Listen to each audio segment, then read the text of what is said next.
Yes sir. ಏನು sir, big boss ಅಂದ ತಕ್ಷಣ ಸುದೀಪ್ ಸರ್ ಅಂದ ತಕ್ಷಣ ಬಿಗ್ ಬಾಸ್ ಅಂತ ಬರುತ್ತೆ, ಎಲ್ರಿಗೂ ಬರುತ್ತೆ ಸರ್. ಸೊ ಬಿಗ್ ಬಾಸಲ್ಲಿ ನೀವು ಆ ವ್ಯಕ್ತಿತ್ವನ ಹೇಗೆ ಸರ್ ಜಡ್ಜ್ ಮಾಡ್ತೀರಾ? ಆ್ಯಸ್ ಅ ವೀಕ್ಷಕರಾಗಿ ನಾವು ಬಿಗ್ ಬಾಸ್ನ ನೋಡಬೇಕಾದ್ರೆ ನೀವು ನಿಂತ್ಕೊಂಡು ಸ್ಟೇಜ್ ಮೇಲೆ ನಿಂತ್ಕೊಂಡು ಒಬ್ರಿಗೆ ಬೈತಿರೋ, ಒಬ್ರಿಗೆ ಹೊಗಳ್ತಿರೋ, ಅಥವಾ ಅವ್ರನ್ನ ಕರೆಕ್ಟ್ ದಾರಿಲಿ ತರಬೇಕಾದ್ರೆ ಅವ್ರು ಹೇಳ್ಬೇಕಾರೆ ಒಂದು 4 ಜನ ನಂದು ಈ ತಪ್ಪು, ನಂದು ಆ ತಪ್ಪು, ಅದನ್ನ ಹೇಗೆ ಸರ್ ನೀವು ಮಾಡ್ತೀರಾ? ನಿಮ್ಮ ಮನಸ್ಸಲ್ಲಿ ಅನ್ಸಲ್ವಾ ಸರ್? ಕೆಲವೊಬ್ರು ಡ್ರಾಮಾ ಮಾಡ್ತಿದ್ದಾರೆ ಅನ್ಸರೆ, ಕೆಲವೊಬ್ರು ಜೆನ್ಯೂನ್ ಆಗಿ ಹೇಳ್ತಿದ್ದಾರೆ ಅನ್ಸುತ್ತೆ. ಅದನ್ನೆಲ್ಲ ಹೇಗೆ ನನ್ನ ಮನಸ್ಸಿಗೆ ಅನ್ಸಿದ್ರು ಕೂಡ ಅದು ನನ್ನ ಅನಿಸಿಕೆ ಅಲ್ಲ, ಅದು ಸತ್ಯನೂ ಇರ್ಬೋದು, ಸುಳ್ಳು ಇರ್ಬೋದು. ಬಟ್ ನಡೆಯೋದ್ರ ಮೇಲೆ ಹೋಗ್ಬೇಕಾಗತ್ತೆ, ನಿಮ್ಮ ಮಾತಿನ ಮೇಲೆ ಹೋಗ್ಬೇಕಾಗತ್ತೆ. ಸೊ ನಿಮ್ಮ ಭಾವನೆ ನಿಮಗೆ ಕೇಳ್ತೀನಿ, ಏನದ್ರ ಅರ್ಥ ಏನು ಅಂತ ಕೇಳ್ತೀನಿ, ಅದ್ರ ಮೇಲೆ ವ್ಯಕ್ತಪಟ್ಟು ನಾನೇನೋ ಹೇಳ್ಬೇಕಾಗತ್ತೆ.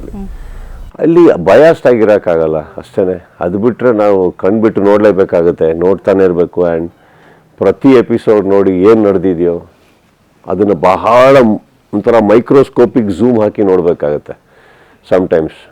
ಇಲ್ಲಾಂದರೆ ಪರ್ಸ್ಪೆಕ್ಟಿವ್ಸ್ ಚೇಂಜ್ ಆಗಿಬಿಡುತ್ತೆ.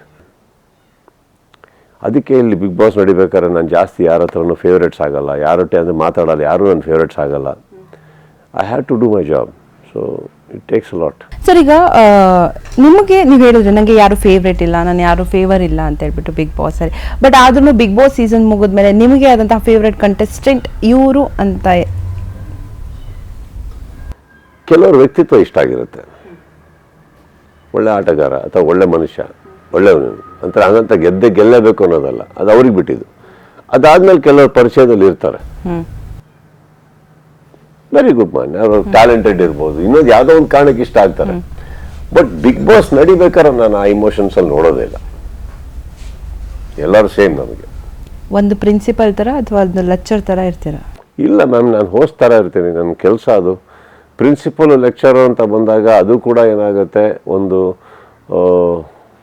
ಆಲ್ಮೋಸ್ಟ್ ಟೀಚರ್ ಲೆಕ್ಕನೇ ಬರುತ್ತೆ. ಇನ್ನೊಂದು ಶಿಕ್ಷಕ. ನಾನು ಎರಡೂ ಅಲ್ಲ, ಶಿಕ್ಷಕ ಖಂಡಿತ ಅಲ್ಲ, ಪ್ರಿನ್ಸಿಪಲ್ಲು ಅಲ್ಲ. ನನ್ನ ಕೆಲಸ, ನನ್ನ ಅನುಭವದೇನಿದೆ, ಕೆಲವು ಅನಿಸಿದ್ದನ್ನು ಮಾತಾಡ್ತಾ ಇರ್ತೀನಿ ನಾನು. ಅದು ಅನುಭವದ ರೀತಿಯಲ್ಲಿ ಬೇರೆಯವ್ರಿಗೆ ಕೇಳಿಸ್ಬೋದು, ಬಟ್ ನನಗೆ ಅನಿಸಿದ್ದು ನಾನು ಮಾತಾಡ್ತಾ ಇರ್ತೀನಿ ಆ ಟೈಮಲ್ಲಿ ಅಷ್ಟೇ.